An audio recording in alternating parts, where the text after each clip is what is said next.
Welcome everyone. Today we'll be discussing a new show on our network. So the CW has been doing Arrow and the Flash and all their beginnings and all that stuff. So let's do something better than they're doing. Let's go even further back on Batman, because who doesn't like Batman? Let's go all the way back to the very, very beginning. Even before Batman, before all of it. Let's just make a show about Gotham.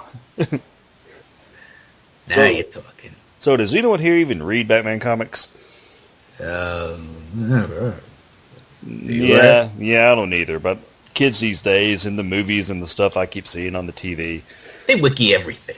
Oh yeah. Yeah, let's just look it up on Wikipedia. Well, we have like some people, some interns that can do that for us. Maybe.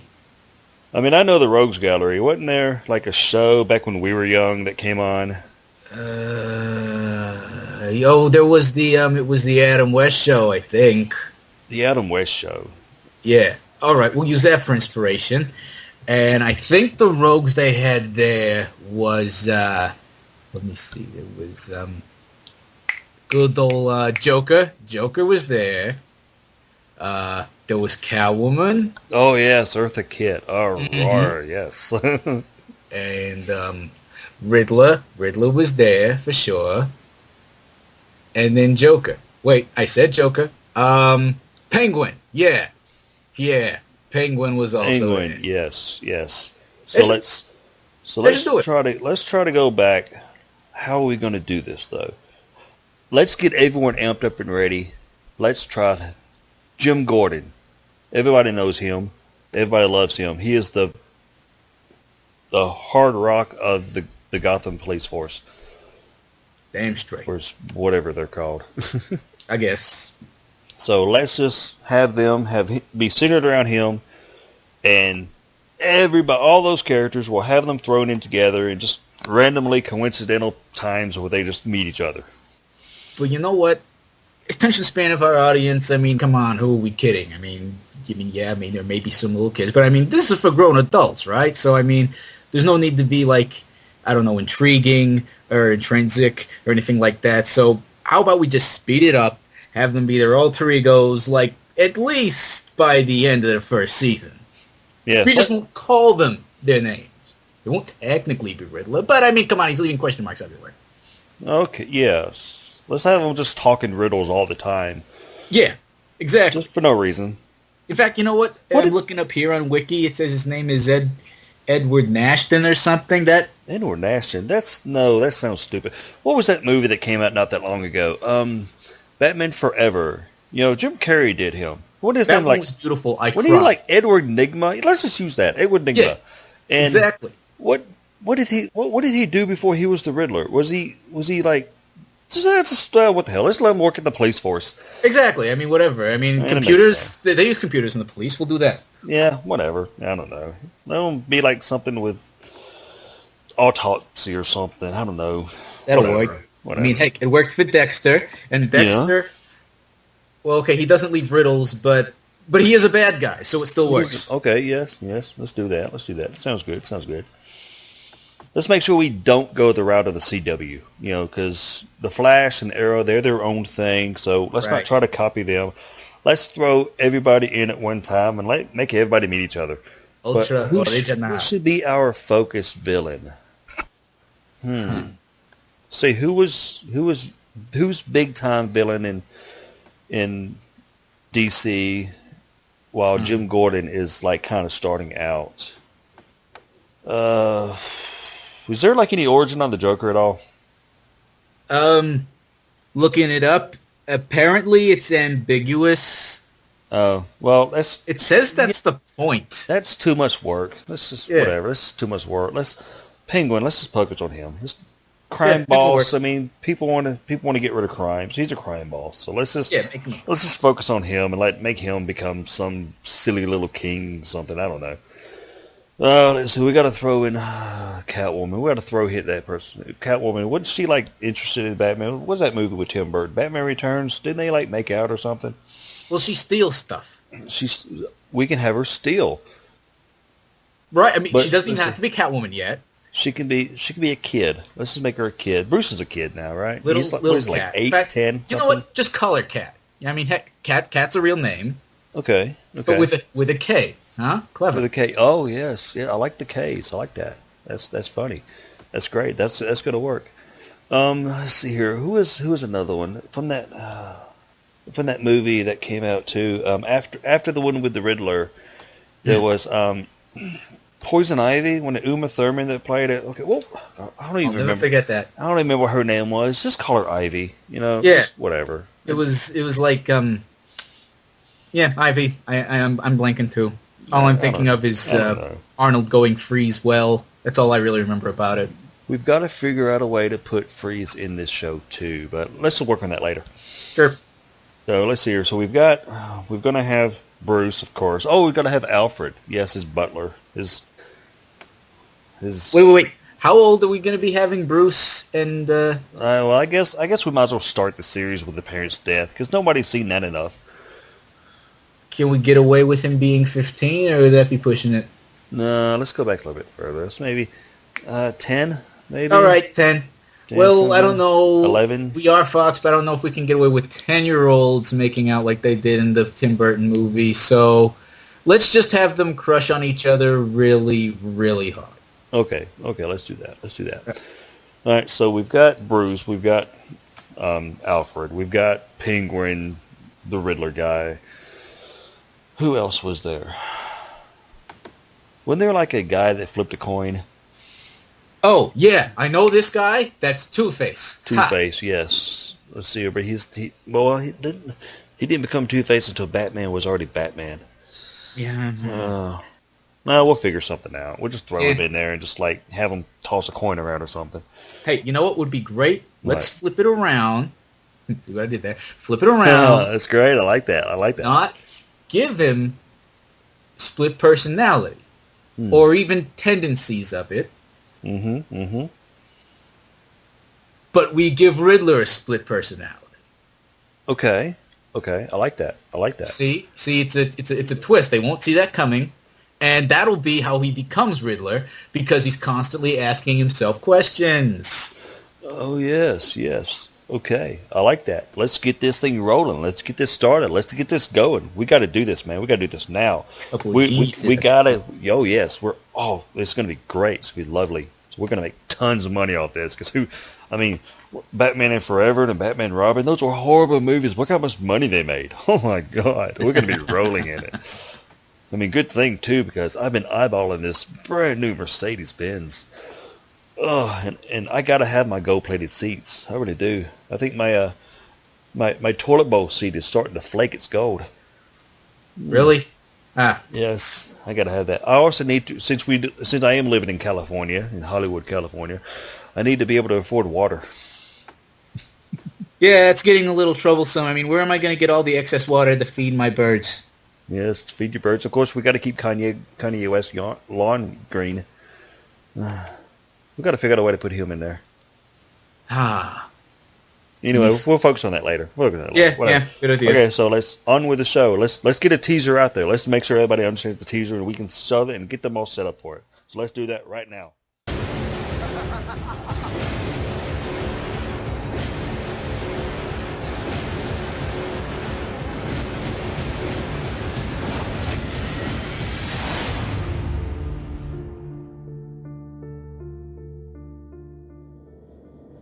Didn't they try that already with Enterprise? All right, so Gotham. By the way, welcome back to the Timmy Show. Hello. This is Sebastian. This is David. And we're going to talk about Gotham and just how subtle that show has become. I actually was trying not to laugh. The subtleties of that. So when it first came out, we first saw that teaser trailer. Oh my God, I was so excited. I'm like, me and my wife was like, "You're such a big dork." I'm like, "I'm gonna know." It was just lovely. It was great. I'm like, oh. Of course, my first thought too was Enterprise. Didn't they do that with Enterprise? Isn't that how they amped up Enterprise? Enterprise was good for a little bit. I mean, a couple episodes maybe, but then I didn't really, I didn't watch it as much. Now the other, when they brought the show on, and I was watching the first episode, I'm like, okay, so we got this big chase scene going on. Gordon's being, Gordon, he's being the, big bad Gordon. He's going to come along. He's going to, run the law. Yeah, we're liking the whole lone wolf aspect. I know, he's like great. one good policeman. Harvey Bullock, the guy from, what was that show he was on? Had Life? The redheaded daughter. He was a... I can't remember now. Anyway, it was a comedy show.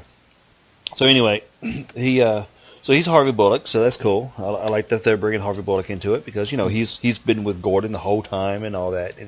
He was in the animated series, so that was really great. Yeah. They decided to develop him as a character and flesh him out and make him a little better and kind of, I guess, show why he's such kind of a hard guy. And yeah, him and Gordon not even starting out as friends. I like that. Yeah, I do. And the clashing back and forth, and then they eventually become liking, understanding each other. And I don't like the fact that Bullock kind of eventually turns into like a lapdog kind of thing, but yeah, but still, it's got its tendencies here and there.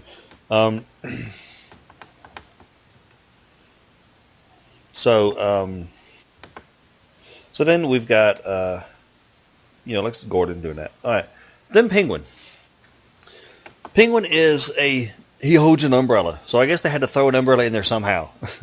He's an umbrella holder. So what else? He works for, who the crap is Fish Mooney?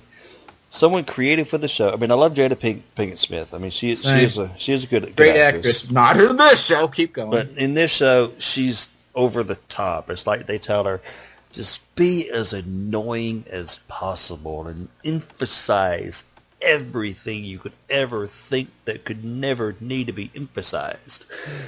And don't stop. Yes, and don't stop, but just keep going and have this angered, look like she's a reptile on her neck. It's oh my God. But yeah, the Riddler, the first time we ever see him, he's holding the umbrella, and then he's just standing there. Then all of a sudden, hey, you want to have a time of hitting this guy? Oh my God, yes! I'm all surprised. What? I will say this, and this is where I thought, watching the premiere episode, I'm like, okay, this show could do well. Admittedly, I personally couldn't stand the pacing of it, or the dialogue, or the dialogue's pacing. So, yeah, both right. But this whole aspect that Penguin started out as this toady, basically, an umbrella holder, I'm like, well, okay, if you develop it well and have this be like, this raunchy little man who, literally claws his way up to a position of power, then, it can work. They unfortunately did it in such a way where eventually he just becomes a freaking savage, but yeah. I do love the fact that every so often they throw in a little tidbit origin, because there is no origin for a lot of these. It's just the fact that this is the way they were written and they were done this way. They were already in this role in the comics, and they were already in this role in the TV series, right? In the animated series that we were doing, like the umbrella thing. You were just holding the umbrella, so that's how you became fixated on the umbrella. Well, if I remember correctly from the comics, I think the umbrella actually had something to do with how he was always seen with it, because it was some sort of staple of a gentleman, which his dad was when he died, and he always wanted to be like that, even though they were poor or something. And eventually he uses the umbrella to, assassinate his boss by, hiding a revolver in it. Yeah. And that's where the idea of the gun umbrella came from. Yeah, that's true. Something like that. So, and then you got the Maroney family, you got the Falcone family. They're fighting each other, which I love bringing that back in. Appreciate the nods to the crime families. And it is kind of odd the fact Maroney is with produce while Falcone is with chickens. Okay, so we got the meats and the veggies. All right, gotta walk before you can run, I guess. Obviously, something. So then we bring in all the other characters. The first time we see Edward Nygma. I'm like, wait, what? He didn't become Edward Nygma until after he created the persona of the Riddler. He was Edward Nashton to begin with. Mm-hmm. So why didn't they go with that? You know, and because the name Edward Norton was taken. Edward Nashton. Not Norton. Edward Norton's like... That's the joke. Anyway, keep going. Okay. So then, of course, you know, trying to figure out the killer, you know, trying to find out where is Joe Chill, which, of course, they don't know who Joe Chill is yet. You know, they still don't, even now. And the comic fan in me is preferring it remains so, just because I love the anonymity of how Joe Chill isn't a big person in the comics. He doesn't, strictly speaking, matter. It gives credence to the whole it could happen to anyone-ness of Batman's story. And when you make it a setup or a big, you know, reveal or something like that, or like it was always you, Bruce, it just sort of takes away from that, and I dislike it. But, yeah, of course. I mean, of course, in the comics, he didn't realize it was even Joe Chill until he was already well established as Batman. It was like year 2 or 3 when he found out. Even the Batman Brave and the Bold, I think Joe Chill actually died in prison before Bruce even found out. Yeah, he was just a loser, basically. Much, yeah. It was just a random happenstance that occurred. It was just like, I was here to rob somebody in an alley. It didn't matter who it was. Did you ever Did you ever watch Batman Brave and the Bold? Any of it? No, actually, I did not. Okay. Well, I will say this. Basically, the show, which completely knows exactly what it is, which is a parody of itself. It's complete satire of the Silver Age. That is what it is. And amidst its self-mocking campiness, Adam West nodding, you know, I must wear a pink or technicolored, you know, bat suit every night, Robin, you know. Actually, I did see one episode. I saw the one where Neil Patrick Harris was on. Yeah, that was the Music Meister. Yes, I did watch that one. There was that one. But amidst all of their Batman of Zur-En-Ah cameoing episodes, they actually hide some pretty stellar plot lines. I kid you not. Like, actually very well-written, serious, dark stuff.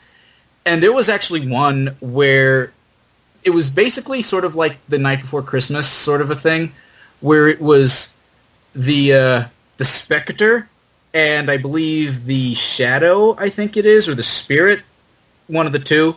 And they actually got the Spirit to be voiced by Kevin Conroy and the Spectre to be voiced by Mark Hamill. Oh, nice. And basically, they, by sheer plot convenience of the story, however it isn't actual plot convenience, it's actually very well led up to, Batman has the opportunity to kill somebody, to save somebody, and the person he'd be killing is Joe Chill. And this is the first time he's ever heard of him. Yeah. And it was actually a pretty interesting look into that whole, you know, what it meant that it was Joe Chill and not some sort of conspiracy, you know, and just how much of he really could have been anybody. He was just a bum, you know, still is a bum. And, of course, Batman doesn't kill him. Yeah. And he ends up going to prison, and then he, like, dies, basically, whilst eating a bowl of soup. So... And I had to just remember walking away from that going, that was a pretty good episode, actually. Anyway, sidetrack, sorry. Yeah, that's okay. And then, you know, while trying to find the killer, and, you know, they got this hot tip about who the killer could be. They go through, and we come across Ivy playing with the plants. She's got stringy hair. Ivy. And I'm like, wait, hold on. Her name is Ivy Pepper. Who's this supposed to be? This supposed to become Poison Ivy? Her name was Pamela Isley. Hold on. Pamela Lillian Isley. Yes. How do we go from Pamela Lillian Isley to Ivy Pepper? You know, because I think the show is about as subtle as Dora the Explorer, really, where it's like, but what if they don't realize that that's Poison Ivy? Well, then there would be an element of mystique to it. Screw that. Mystique is for the weak. What does that even mean? Nope, her name is Ivy. Yes, so we've got Oswald Cobblepot, which I do like. Thankfully, they didn't call him Penguin. They didn't call him Penguin at first. Once they didn't call him Penguin until he hurt his leg. I forgot. He get stabbed in the leg, stabs himself. Or no, Fish Mooney breaks his leg. Fish Mooney breaks his leg. Yes, and he doesn't. It heals on its own technically. So he's got that hobble and that shuffle, which I like. I like that. The fact that he did that, and I liked that he had that. Robin Lord Taylor is doing a really, really great job. In fact, if I'm not mistaken, the decision to have him hobble the way he did was sort of his, because in the script, all that happens is that he gets beaten up with a bat, and he thought, well, what if it bent my ankle the wrong way, and then it just sets like that because I was never gotten to, and I walk around like this, and they kept that. So props to the actor. Awesome, yeah. Like I said, he's doing a really great job. He really is. Robin Lord Taylor's doing a great job. Jim Gordon, Ben McKenzie, he's doing a great job as Gordon. He and Taylor and the actor that plays Bruce. Oh yes, have to be some of my favorites of that show. I do enjoy that Alfred. They're bringing back where he was in the British Marines. So yes, he's not just a faithful butler who just does whatever Bruce says. And he argues with Bruce. He tells him, he's like, no, that's not going to happen. I'm going to do this. Get your ass down from there, Master Bruce. Yes, pretty much. And so we've got, and then they bring up the possibility of the Black Mask coming in. Mm-hmm. Which is really his dad, so... Which is fine, because, he learned his ruthlessness from his dad, even though he was born a sociopath, Yeah. Then we've got Catwoman, Selena Kyle. She's all the way there from the very beginning. And, of course, hi, my name is Selena, but I'm a cat burglar, so call me Cat. Everybody calls me Cat. Why does everybody call me Cat? I don't know, maybe because I wear the goggles on my head and they're like rabbit ears. That's a nod to the Dark Knight Rises, right? I guess Fox watched that movie. They went into the wrong theater trying to watch the G.I. Joe movie. Oh, God. I don't know which one would have been better. I really do feel for the actors in that movie, and honestly, I think Anne Hathaway didn't do that bad a job. I just really felt like a lot of those actors were in a better Batman movie, or even better yet, an actual Batman movie, because that wasn't a Batman movie. No. You could have taken Batman completely out of the film, and the film still would have gone through, Exactly. Which is sad. Basically. Christopher Nolan, you did great in Weekends. You did great, just over-the-top greatness in Dark Knight. What in the world was Dark Knight Rises? Anyway. Dark Knight Rises, I actually can tell you, was a bluffing calling where basically he had an idea for 2 more movies. One that would feature Joker and I think Riddler, and then the 4th one which would have the League of Shadows returning as like a final opus. Yeah. And it would be a huge war over Gotham. And then Heath Ledger died, and that put a big cramp in their plans. And so he was just going to not do a Batman movie until he knew what sort of Batman movie he wanted to create afterward that was devoid of both Harley and Joker, who were going to play big parts in it. And Fox was like, well, that won't do, you see. You need to make another movie. And he's like, I will make one when I damn well want to. And they're like, oh, well, then we will make the 3rd movie. And he says, no, you can't do that. And they're like, oh, yes, we can. We're Warner Brothers. So it was basically, if anyone's going to make my baby, it's going to be me. So he did a movie that he really wasn't wanting to make yet. And it was based off a version of a script that was basically Frankenstein monstered with another one, and we get Dark Knight Rises that way. Yeah. And I get the whole, I'm an artist, I'm an author, and for this whole, you know what, fine, if you're not going to finish your story, let me do it. I'm fairly certain I'll be true to the characters. Even knowing that you aren't going to be able to give it your best, it's still like that's your baby. You're like, no, I'll do it. Just, so that's what Dark Knight Rises was, and it is unfortunate. And I had heard actually that when they were like doing readings and auditions for things, Anne Hathaway originally was going to be Harlequin, opposite Heath Ledger. Yeah. And they were already trying to see who would be good and would have good chemistry with the actor. And she evidently really did. And then he died. So, Yeah. Anyway. Again, going off topic. A little bit, kind of. I mean, it's still kind of on topic. It's still Batman. It's still Batman-oriented. But again, I mean, it's what it seems like. You know, they looked at Dark Knight Rises, like, how can we bring that into this? Because that's what people remember. That's what people liked. That's what people went to see in the movie. So what can we bring that into our TV show? Mm-hmm. So then we've got, who else we got? Barbara Keane. You know, starting out, she was okay. I mean, she was the barber that, you know, okay, Jim's going to marry this barber, then something's going to happen where she's going to die, and he's going to adopt the daughter, and they, you know, and so all that. And then whatever decided to happen, she becomes a female Joker. You know? I'm waiting for, like, it to turn out that, like, Zarandu is inside of her, actually, and then, like, Dr. Fate has to exorcise her. That would actually explain everything. Then of course we got to bring in Dr. Leslie Tompkins, someone who knows Batman's secret, someone who's helped Batman since the beginning, and she was actually originally the one there when Bruce's parents died, but this time it was Gordon instead. Because why? Oh, Batman Begins showed it.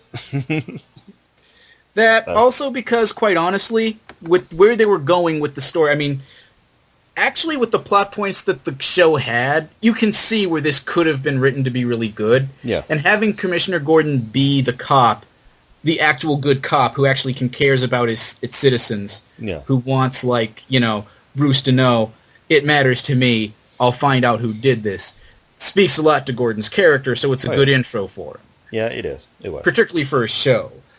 But honestly, having Leslie Tompkins there would have been great too. I mean, heck, maybe that's where they met, and then they never meet again for the rest of the series until they bring her in later. That would have been nice.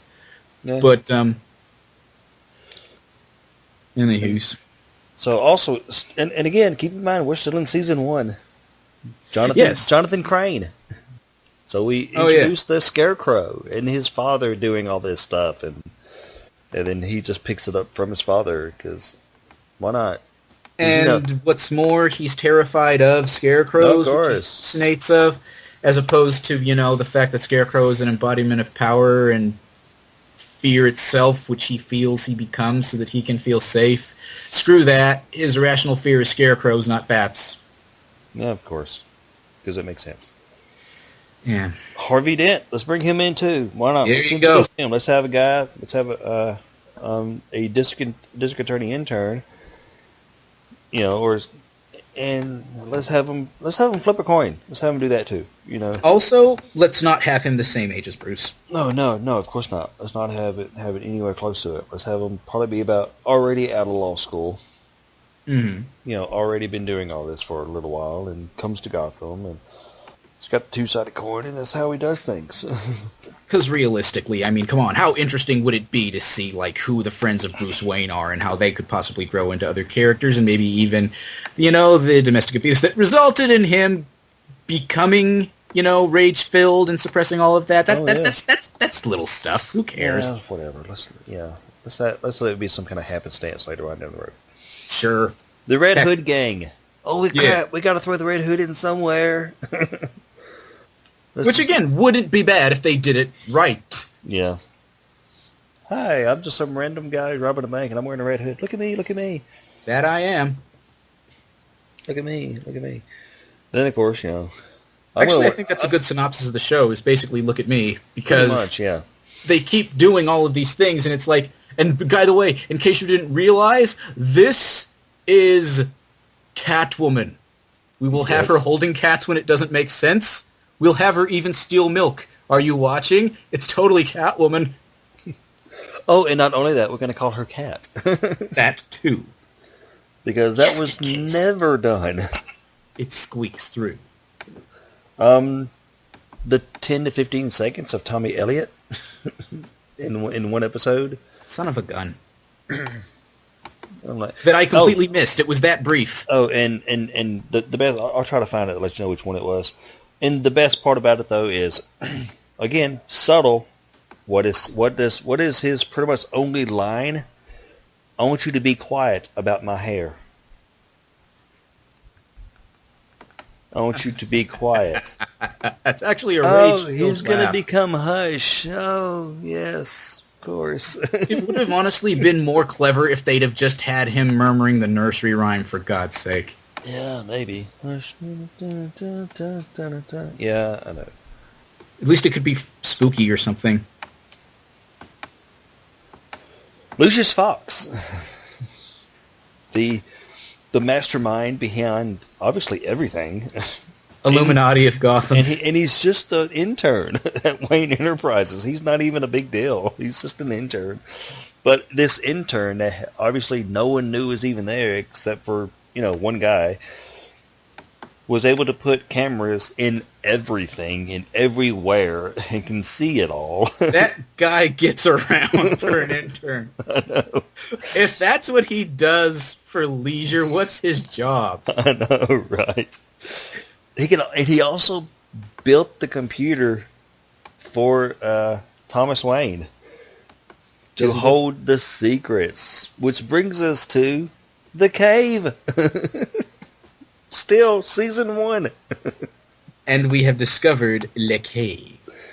And not in a, Bruce somehow falls down a shaft in his property, or how a bat comes through and it gets caught in a clock, and that's how he manages to go through. No, or what I always thought would have been cool is that Bruce, I don't know, he gets lost or something like that out on his own. Heck, maybe even with Cat if you want to do that.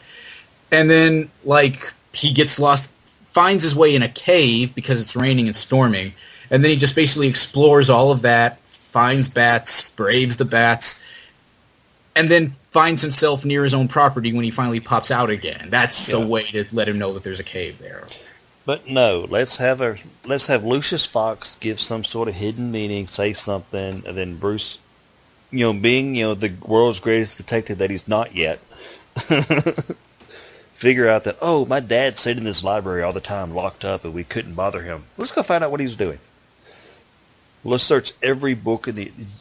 That had to have taken a lot of time. They sped up I guess they did an 80s montage. I don't know.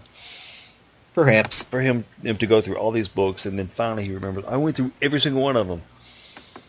Let me do it again. Basically. Let me do it again, but pick up the one book that's going to have a hidden remote control in it. And then bada boom, bada bing, we have found the Bat Cave and Prophet ? Yes.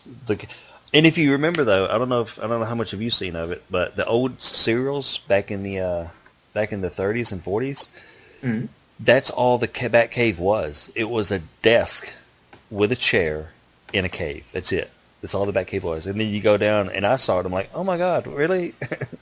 It's the desk from the 40s when they had the old other serials. question I have, which is a slight tangent, but actually won't be as long as the others, which is, did you actually see by any chance that that animated movie that DC did when they were still making good ones, called New Frontier? Yes. Justice League New Frontier? Yeah. Yes. I actually did like that one, as it was a nod to basically the evolutions of Batman from Yes. the 30s on. I mean, he starts out with the really big pointy ears, freaking gun and gloves, and then later looks the Adam West-ish version with a Boy Wonder because he wants to be more kid-friendly. I thought that was cute. Oh, yes. But he had the desk in the Batcave and everything, and so anyway, okay, tangent off. All right, so before we move on to the character not the character, the decision that pisses us off the most. Let's talk about quite possibly the best villain they have ever brought into Gotham. And he's just a minor villain. Nobody even knows who he really is, but Victor Zsasz. The screenwriter. Victor Zsasz. Victor Zsasz does a phenomenal job. I mean, he's got just the way his eyes are, and the way he moves his head, and the way he moves his body, and the way that he speaks. I mean, you could tell he's like very calm, very collective on everything that he's doing, and he acts so well that it looks like he's not acting when he just looks at you and you just go, "Yo, I get it. You're disturbed. Yeah, you're gonna kill me and then cut yourself. You're gonna do that." I actually get that from looking at you. Yeah, and he and every time he's on, I'm like, oh yes, finally someone who's great. Mm-hmm. Which, I mean, Penguin's doing a great job. He is, but outside of Penguin, Victor Zsasz is phenomenal. Which is another interesting thing I'm finding with the show, and they aren't doing it as much as I thought they would be, but they are doing it too much in my opinion. With Zsasz and with other characters, with Penguin it's okay because he's never really supposed to be a kindred to Bruce per se. But I look at Penguin, I look at Zsasz, I look at all these other characters, and I'm just going, you're going to be old men when Bruce is Batman. Oh, yes. How is this going to work? I mean, Hugo Strange being a young man around this time, or Penguin, will work because, I mean, in other versions they have been, especially Hugo Strange, a lot older than Bruce. Yes. But, I mean, Harvey Dent and Zsasz and all these other things, I mean, I know that Zsasz isn't, like, younger or the same age as Bruce, for sure. He's older, but I mean, it's not like when he's chasing, Victor Zsasz, on the helicopter stretch. He's not, shaking his wobbly fist at Batman saying, "You damn superheroes and your flying machines." Yeah. So, I mean, because it's going to get to the point where once Batman becomes Batman, Victor Zsasz, he's going to lose a lot of blood because he's going to have some thin skin. He's already done the whole Silence of the Lambs and put on new skin. Pretty much, yeah. All right, so before we get to him, so far in season 1 alone, we've got Alfred, Barbara, the Black Mask, Tommy Elliott, Harvey Dent, the Dollmaker. I'm sorry, Mr. Dolemacher, Leslie Tompkins, Gordon, Jonathan Crane, Lucius Fox, Maroni, Falcone, the Penguin, the Red Hood, the Riddler, Selena, Poison Ivy, and Victor Zsasz. That is 14 to almost at least 14 characters in one season alone to try to build us up into like not. Let's not do like Arrow where we've got here's a villain, and maybe the villain crosses over in the next episode, and then we've got another villain, or The Flash where we've got a villain, and then each show is building this one villain. Let's focus on one at a time. Where we get to find out that the villains are actual characters, because characters reoccur and they have development and they develop the other characters, including the protagonists. That stupid theory. Oh yeah. Then, of course, out of all those, then, of course, there's also Fish Mooney. That they had to, because, Batman's rogue gallery is not big enough. We have to create someone new. All right. Jerome. Freaking Jerome. Jerome was a phenomenal, great character. Mm. He did a fantastic job. He sold us on hiding the fact that he's the one that killed his mother, hiding the fact that he was this psychopathic maniac killer, hiding all of that, and even bringing up the fact that someone has said, you've only killed one person. Well, someone's got to start somewhere, Yeah, that and aspect. And honestly, for all of the, distaste I may have for there being a definitive origin for Joker, because like I said, I like the enigma of him, I will say this. If I had to, lump it and take a version of him and an origin of him, I wouldn't lose sleep over this version. And quite frankly, the way that he's portraying him, I had always imagined that, in my own headcanon, along with, corresponding comics that allude to this, that he was just born this way. He was born broken in the same way that, like, Bruce as a child, just needed a little push to be who he was going to be. Joker honestly needed probably less of a push to just be who he became, to go completely over the edge. Yeah. And this actor, Cameron, is just able to run that home several times over. Yeah, I know. And the decision to kill him off, that in season 2, especially when season 2 being called, Rise of the Villains, and I'm gonna send you this. This was one of the promotional posters that I, where they had done, and saying, that tonight's episode is no joke, and it's got Jerome on it, got the laughter going in behind him, and all that, and then all of a sudden, they kill him. They had such a good line too, and I loved it. I've always liked this idea that he was like this mirror of Bruce all the time, no way related to each other, but he's telling Bruce, I see your parents died. Too bad, mine too. Except I was the one that killed them. I was like, oh, I love that. Yeah, and just being the opposing sides, just like how Batman and the Joker really are, and then turning into, it's going to be a legacy. It's going to be to heck with a legacy, man. Bring him back. I enjoyed the character. Everybody enjoyed the character. And hold on, let me see if I can find that I'd sent you. Scroll up. For what the writers were actually saying about it, about how he's not a. We're not done with the Joker yet. Well, Lottie freaking die. You kind of are now. Yeah.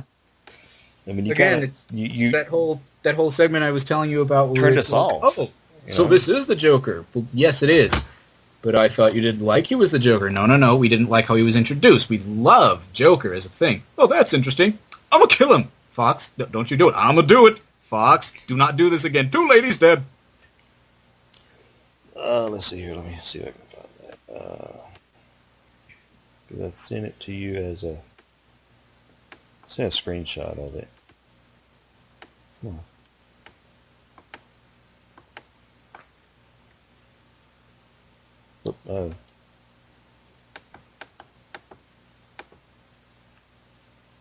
Oh, and in season 2 with Galavan, I really don't like him. Just kill him already.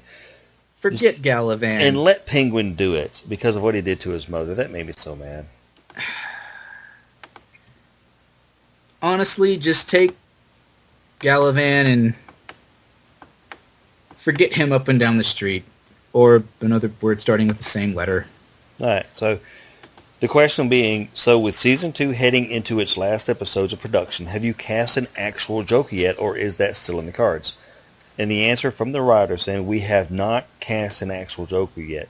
Yes, you did. But you did, though. What you have done now is backpedal. You counted your losses and realized, really, this show has become such a, we make it up as we go along. It isn't funny. There was like a different set of goals for the show and its direction originally, and it changed like twice since then, even when it was like picked up by different writers. By like the end of episode 3, they changed writers, and like an entire writing staff and showrunner. And so now we're at this stage where it's like, and we introduced this Joker character, we tried him out, turns out that he's a fan fave, so we're keeping him around. But then when they looked at the future of the show, they're like, well, let's see, we got a bit of a Smallville on our hands. Well, what does that mean? Well, you know how in Smallville, Lex and Clark know each other, like, since day one? And it just keeps on going? We basically have that on our hands with Bruce and Jerome at this point. And the shows are like, oh, can we get away with that? And they're like, it's safer if we don't. Well, then how do we rectify it? Well, that's the beauty of it. Because we have never come out and said that he's Joker, we'll kill him and just, pander it off to, it's a contagious madness. It's like a movement. It's like anonymous that way. Hey, the question, was he actually the first Joker? That'll brain tease the fans. No, it won't, Clark. It'll brain tease the people who are fans of the show and know nothing about comic books. Now Get it done. Bruno Heller, the head writer of the show, says, like they say, nobody creates themselves out of whole cloth. Whether it's Elvis Presley or you name it, Jesus. There's a tradition and forebears and ancestors of those characters that went into creating them. So, to me, Jerome is genuinely the mother and father of the Joker. He is the seed of the Joker. That has got to be the laziest freaking answer for killing off possibly the single character that brought so many more people into the show. Seriously, back when I was hating on the show, and just for context, the amount that I bash the show now isn't actually hating. This is a lot more tame than how I used to hate on the show. What actually got me to stop and start watching it again is because I saw a trailer for the episode where they introduced Jerome, and I just saw the kid laughing in it, and I'm like, oh great, now they brought Joker in it. And so I decided that I was just going to watch the episode and just, take the punch right in the solar plexus and let it happen, because of all the disappointments and things. I'm just going to get it over with instead of hear about it. And I watched it and I was like, holy crap. And so I started to catch up with the show just because I was like, if I'm going to be seeing more of this little mother, then, by gum, sure, I'll see how much I can lump and endure with this guy. And now he's dead. So, I don't know what they're going to do next.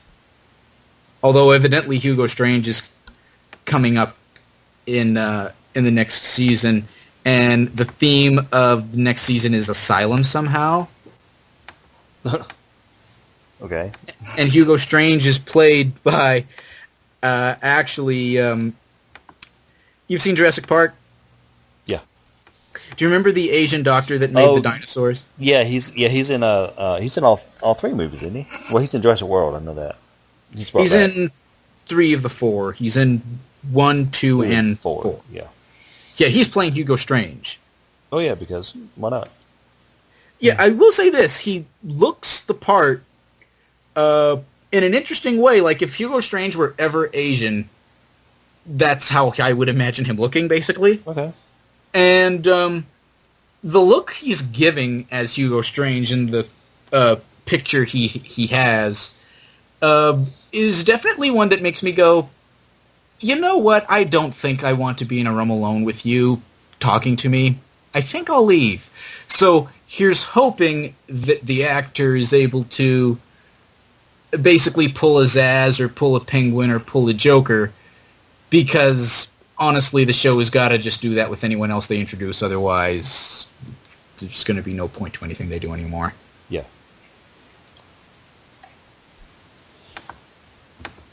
The end. Anyway, sorry, my rants are very are very soapboxy. That's without okay. meaning to be. All right, so pretty much, my biggest, if I don't watch it as a definitive Batman show, Batman prequel, if I don't watch it as that, then it's an okay show. Sure. Because being such the fanatic that I am, I mean, yes, I'm still going to have my irks, I'm still going to have my tweaks, I'm still going to have the bothers, things here and there. But if you watch it as a non-Batman show, then yeah. Now, saying that, being a Batman fan, knowing a lot of the stuff that's going to happen, knowing a lot of the characters that will survive, the biggest ordeal for me is the suspense they try to build up by putting main characters into the dangerous situations that they're put into. Hey, look, everyone! We're about to kill the hero. We're gonna kill Bruce Wayne. What? Really? We're gonna kill Gordon. No, God, please don't. we're going to kill Alfred, or we're going to kill the Penguin's going to be killed. No, maybe we should sympathize with this character because he might actually die. No, he's not. They're not going to be killed. I mean, and again, like I said, I understand. It's like when they tease killing Gibbs in CSI, or rather in NCIS, it just will never happen. Yeah. And I understand the characters within the story. They don't know. They don't know what's going to happen in the future because they're characters in a story. So they don't know that they can't be cut off. But to make it so suspenseful and so like, oh, we're going to leave this on the cliffhanger of Penguin's going to die, or Gordon's is gonna die. That's how we're gonna end the show, or we're gonna end the season like that, or something. And you're gonna do we find out what happened? Oh my God, did he survive? Well, of course he survived. And they did that from the very beginning episode, the very first pilot episode, when I want you to take Penguin out to the docks and shoot him and everything. You're like, okay, so this is the first episode. We know he's not gonna kill him because he becomes the Penguin. I'm going to check IMDb for his contract. Yep, the entire season. Okay, never mind. Yeah, for real.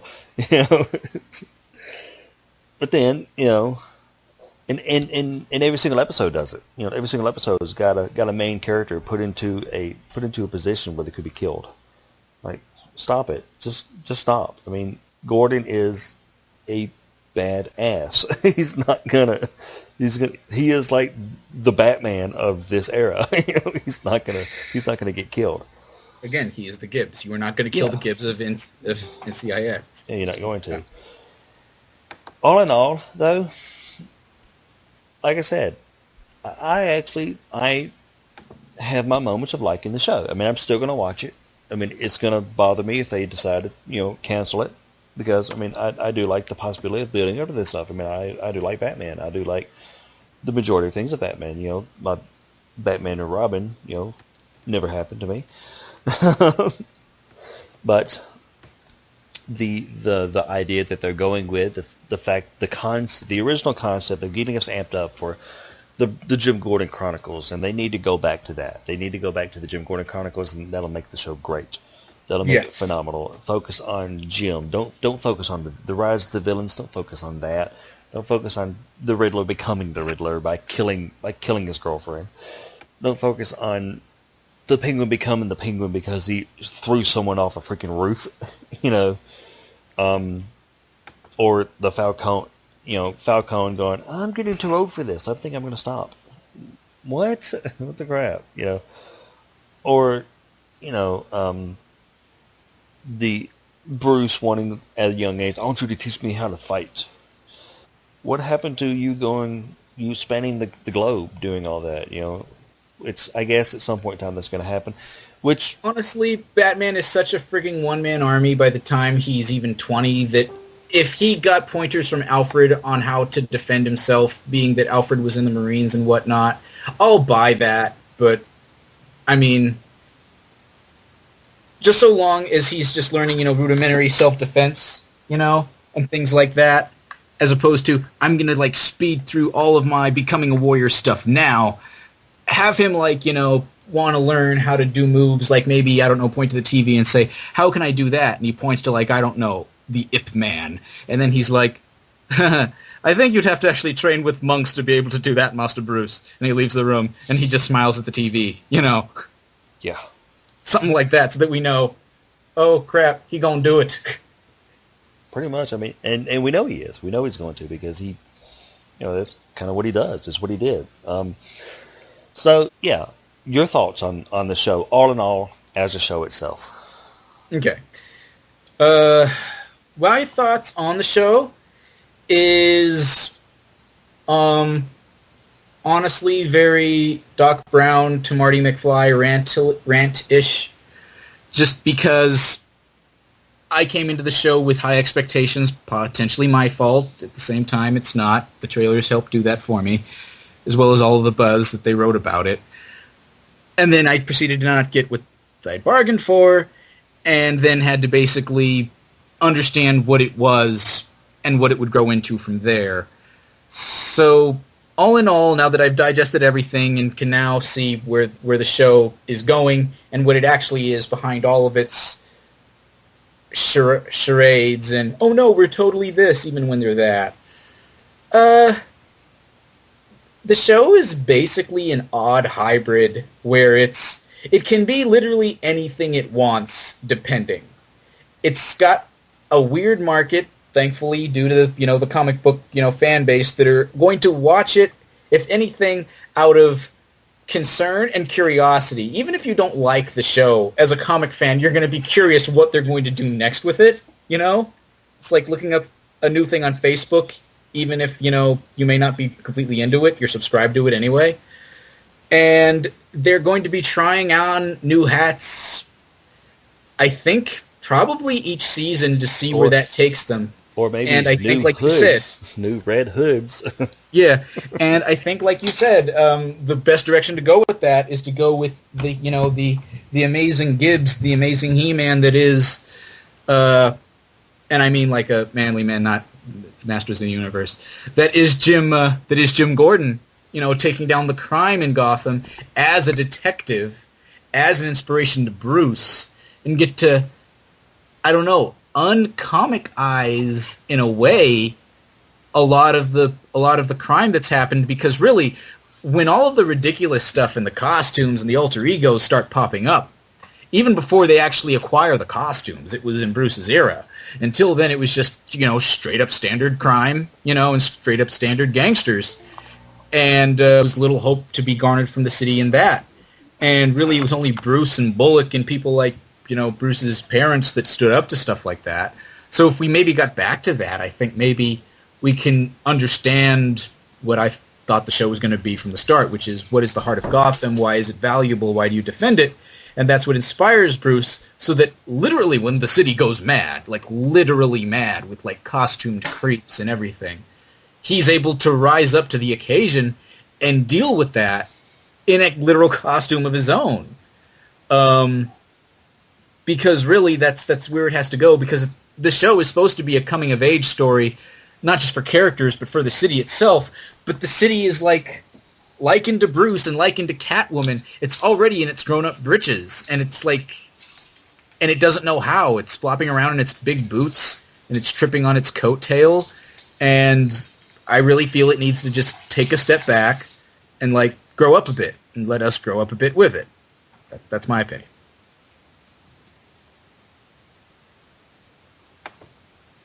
Well, I'm sure they value your opinion, and they probably don't care. Yeah, probably. Because after all, they make such wonderful decisions like canceling Firefly. And Constantine.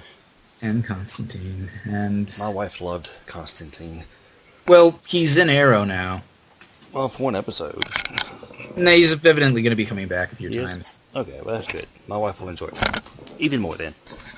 Oh, and by the way, they're saying that Obi-Wan Kenobi is going to be playing Constantine in the Justice League Dark movie. Oh, yeah. I saw that. Okay, so that's our thoughts on Gotham. You guys agree with it? You guys disagree with it? Let us know. I'm pretty, hopefully don't be too hateful with it. I mean, any more than we probably already have been outside of the TV show. We have been pretty hateful with it. But since we're trying to keep this PG-13, we kind of held back a lot. Like a whole lot. You should just imagine the conversations that we have. Pushing our glasses up our noses and yelling at computer screens. Oh, yes. All right, so what I'm actually going to do, I'm going to change the order a little bit of what the next episode is going to be. All right. So it was going to be Batman vs. Superman, the Suicide Squad. So since we're already doing more of a DC thing on this one, we're going to, on the next one, we're going to switch over to Marvel. We're going to do a little bit and some stuff here and there about it, so that we can focus on the Marvel universe and the phases that it's going to be going through. Oh, yeah, Jessica Jones will be out by then. And Jessica Jones coming on. I've got to still get back. I've got to watch the Daredevils that I downloaded. Yeah, you do. that is a show. I think it's just the first season I had gotten. And then I'll probably need to rewatch all the movies that I have of the event. Well, I really don't have to. We don't have to watch them all because I got the gist of it. I'll watch a few of them here and there. I I don't know if I still have Guardians of the Galaxy. I'm gonna have to check it. Um, Guardians of the Galaxy, honest to God, is just that was it's a fun movie. It was a very fun movie. I liked it. The end. I mean, Yes. if you look into it too thoroughly, then you're just going to find yourself going, "Why am I doing this again? This movie's fun," and then go back to having fun. Yeah, pretty much. So on the next TV show, hopefully we can get this thing out sooner than we did this one. This one took a little while, so that's why we're talking a little bit longer. We're pushing a pretty good length of time right now. So we'll get this on, and then after that episode, I'm probably gonna bring it back into the television and discuss Arrow and the Flash, so that we can actually maybe alternate a little bit. Then after that, depending on time frame, if The Force Awakens has come out yet, then we'll be talking about it, because we're definitely going to try to get that in December. That's going to be a Christmas gift, so that we can have it. There's still going to be some video clips here and there that we're going to put in between the episodes on the site. Like hopefully you guys enjoyed the one that I put up of whatever the heck that cloud was that was looking at me. Creeped me out a little bit. So thank you guys. Thanks for joining us on the Timmy Show, and I'll see you guys on the next one. David? Good day, mate. You guys have a good day. See you guys later. Toodles.